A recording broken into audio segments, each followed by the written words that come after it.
Okay, this is my second video on the Tekken robot from Sterling Kit.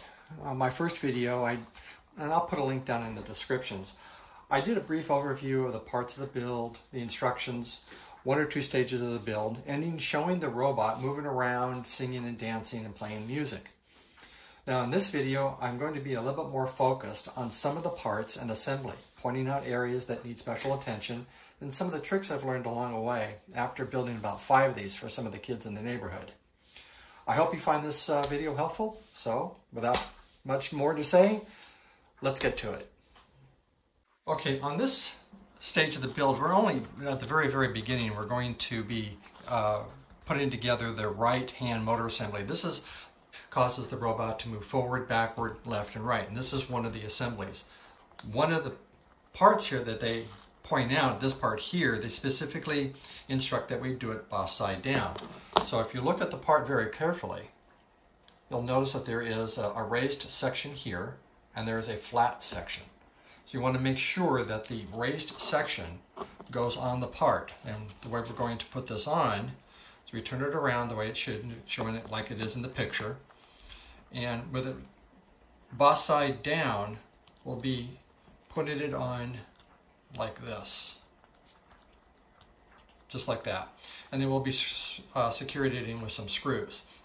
You'll also notice that I've got a sticker here that says R on it, and I put the stickers on this lead here, and I'm going to be doing it on the left lead as well.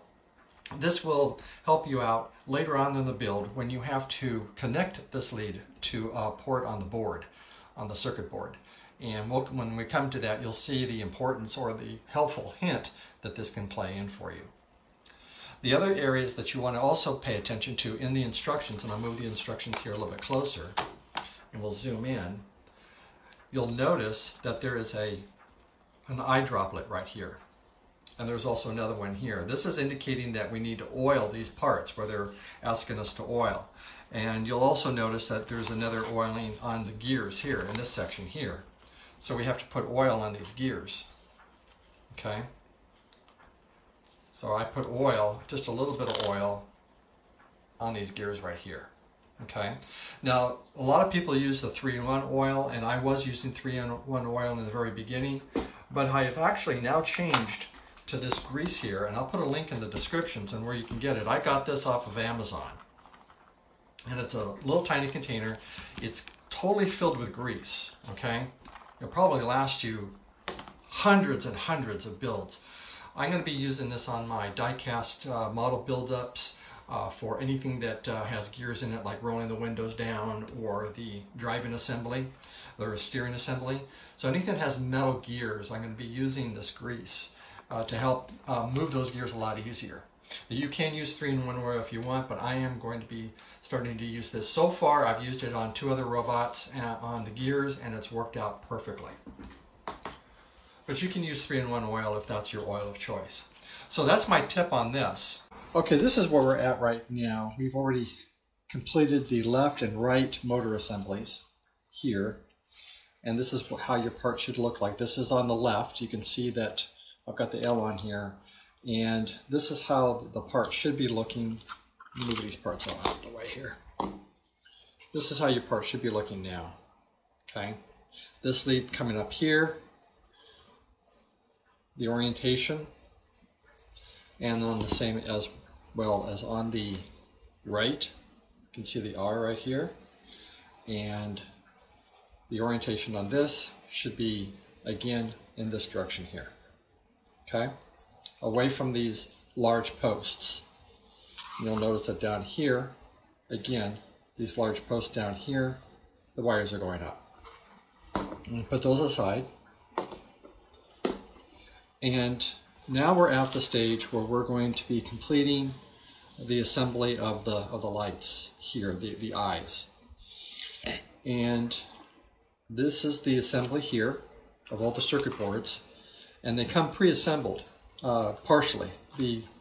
The eyes are already, the board for the eyes are already attached to this board here, and then the top portion, which would be, this would go in the head of the robot, is already attached to the main circuit board.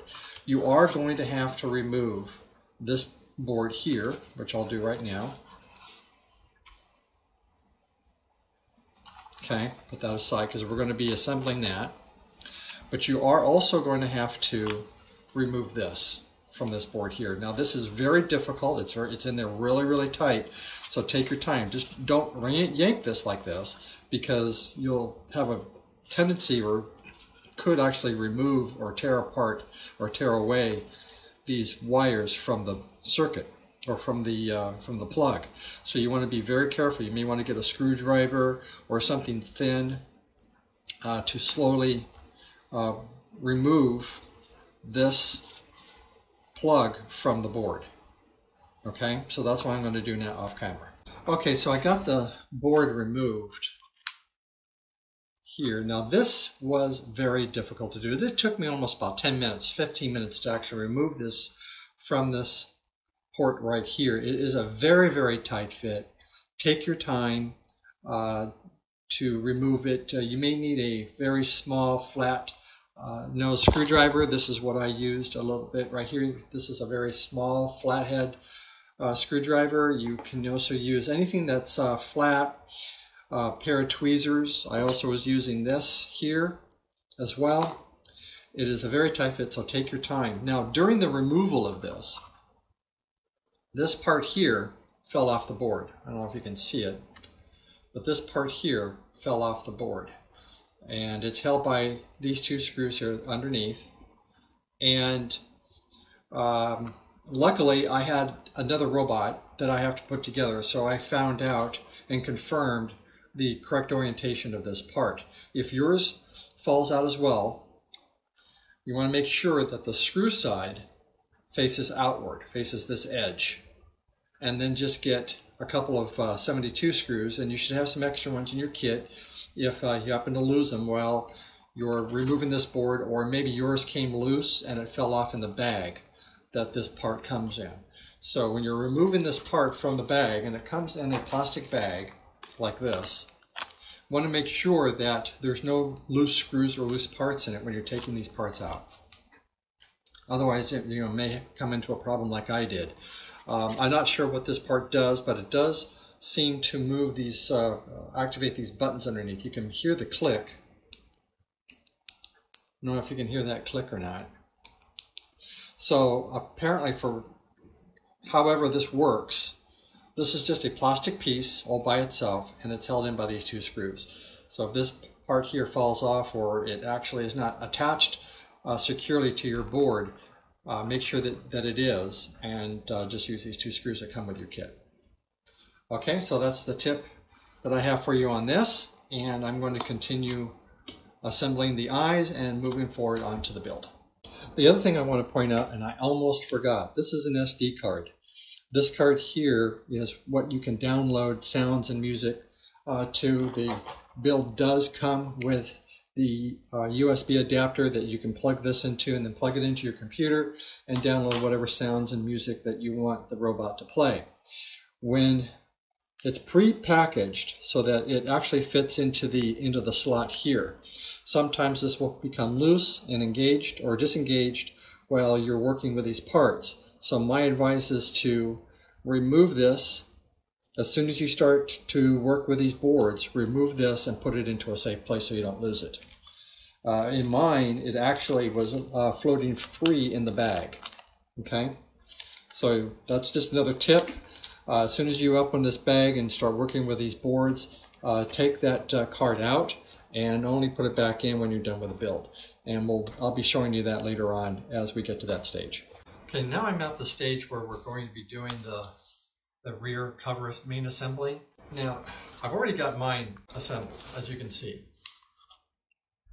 But notice that I'm going to zoom out a little bit. Notice that my arrow is not in the same orientation as their arrow in the picture.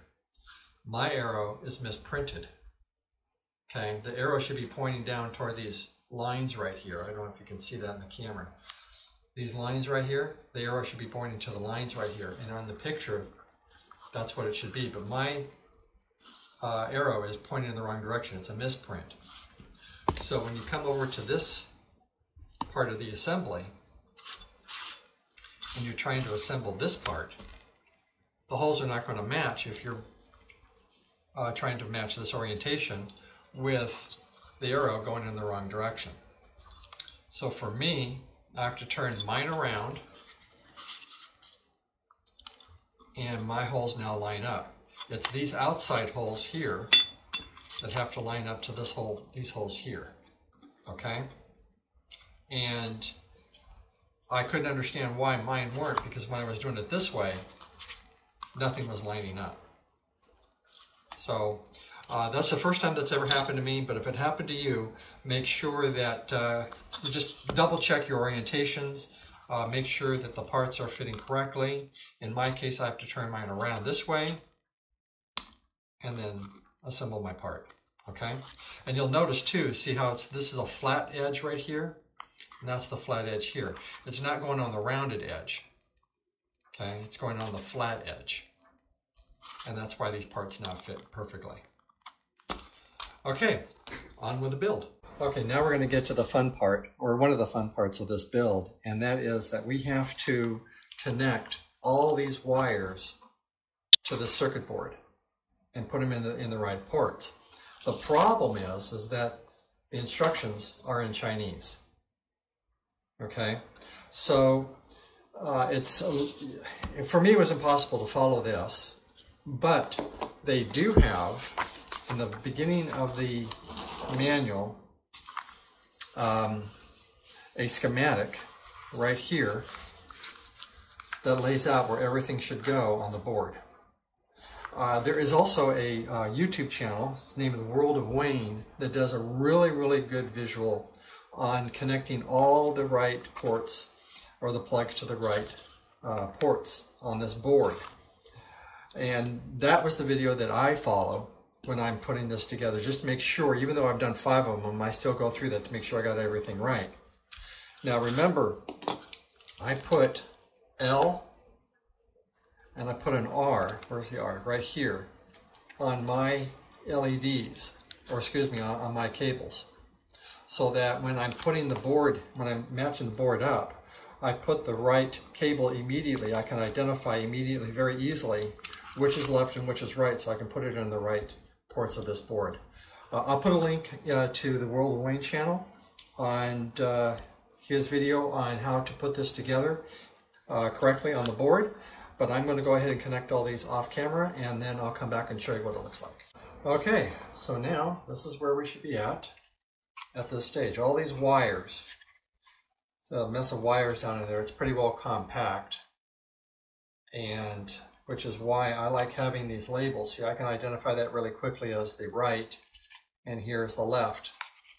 Right down in here, you can probably might be able to see the label right here that says left. So those labels for the left and right really come in handy when you're putting this together at this stage. But this is the stage that we're at right now. And this is where you should be at this point as well. Okay. All right, on with the build. Okay, this is where I'm at now. I've got these sprockets here on the robot. This is pretty well straightforward. It's pretty easy to do. Just pay very close attention on the assembly. Note that when you're putting this piece on here, and that piece is over here in the instructions over here, that you're putting that piece on, that there are 2 different screws. There's a 58 screw and there's a 62 screw. So just pay close attention to that. When you're putting on, then when you're assembling this piece right here, scroll in, zoom in a little bit higher here. This is a key assembly. This will either cause the chain that goes around these sprockets here to be either too tight or loose. So if it's too tight, you're not going to be able to get the chain, and I'll move the camera down a little bit. Right there, you're not going to be able to get these chains onto the sprocket if the position, move this back up again, of this post is not correct. So pay very close attention to this. And also pay attention to the orientation of the gear. And we'll move this over this side here. Notice that there is a large side or a beveled side, and then there's a flat side. You want to make sure that on the gear that the beveled side is this way, okay? And then using the flat side of that gear, you're going to try to align that post in this area here. And it is a sweet spot, like I said before. So if this is not done correctly, you're going to have a problem getting the chain on. And if it's too loose, then as the robot is moving, that chain can actually fall off the sprocket. So if you're having a problem, this is the area here that you want to focus on to get that chain to go onto the sprockets easy, to remain on the sprockets, and to find that sweet spot. Okay, so that's my tip on that. And we're going to go ahead and continue on with the build, and I'll put this together and show you what it looks like. Okay, I got the chain on. It wasn't too difficult. I did have to adjust this side over here just a hair to get the chain on, but you'll notice now that we have that chain is on. It's pretty well tight on there. This is the tension right here. And we have also here on this side here as well. So the robot now has chain where it can, wheels where it now can start to move about. Next stage is to assemble the head section, and I'm going to deviate just a little bit from the instructions, because the way that the instructions tell you how to put the pieces of the head together is a little bit difficult, and I've deviated a little bit from that, and I'm going to try to show you in stages how I put it together. It's pretty well close to what the instructions say, it's just that I kind of make a little twist to it. So let me get that going, individual pieces together. Okay, the robot is done. This is where we're at. And the last two stages is just putting these arms on, and then the arm guards on both sides of the robot. And that really should only take you about maybe 5 or 10 minutes to do. I would say that the most difficult part of this build is assembly of the head. And let me show you what they want you to do, and I'm going to tell you how I did it. First, the first thing that they want you to do, and I'm going to see if I can't zoom in on this a little bit closer for you. The first thing that they want you to do is put in the servo. Then they want you to connect the power cord and the servo to the board. After that, they want you to connect the light, the headlight, or these lights, the eyes, to the board. And then they want you to then, put everything together. Well, that's almost impossible to do, almost right from the start, because here, where they want you to take the plug, and they want you to then connect the plug to this board, and then they want you to take this power cable and plug it into the board. With this servo here installed, there's really no room to manipulate, because this cord right here is really small. And as a matter of fact, so is the cord that's on the servo. It's really small. So there's really no room to really manipulate yourself and to move around to try to get this plug into this socket right here. It's just impossible to do. I know that some have done it. Personally, I can't do it, so it's impossible for me to do. So what I do when I build this, let's go all the way back here to the beginning. The first thing that I do is I plug the servo. I do all the electrics. I plug the servo into the board. I plug the 10-pin into the board, and then I plug in the lights into the board. Now I got all these electronics on the board, and the board is just now hanging off the side somewhere. Then I take my servo and I install it. Then, since everything is already now completed, all I have to do now is lower the board over the servo and put the lights in. Now the lights, scroll up a little bit here and zoom in, you'll notice that there is a indent right here. Well, there's two indents on both sides. And there's a slot on this side and that's where this board rests in that slot. So as you're lowering the this on top of the servo, all you have to do at this point is manipulate the board around so that it's now in these slots right here. There's little cutouts for the eyes, and the board is sitting in the slot. And then all you have to do at that point is lower the plastic bubble on top of the head to secure everything down. I think that's the easiest way to go. And it works best for me. That's how it works for me. If you're having a problem trying to assemble the head, following their directions, see if my method works for you. But it does work for me. I think it's a lot easier, but that's just me. Of course, you know, you can come up with your own solution to make the build a little bit easier for you. But that's my comments on the build. That's all the tips that I have for you on building this. It really is a nice little robot. It's all ready to go across the street to the family and for them to enjoy. You know, I really hope that this video has helped you out and has given you some good tips and some suggestions. And if you enjoyed it, please give me a thumbs up. If you haven't subscribed, please subscribe. Other than that, have fun in your workshop and have a great day. Nice software.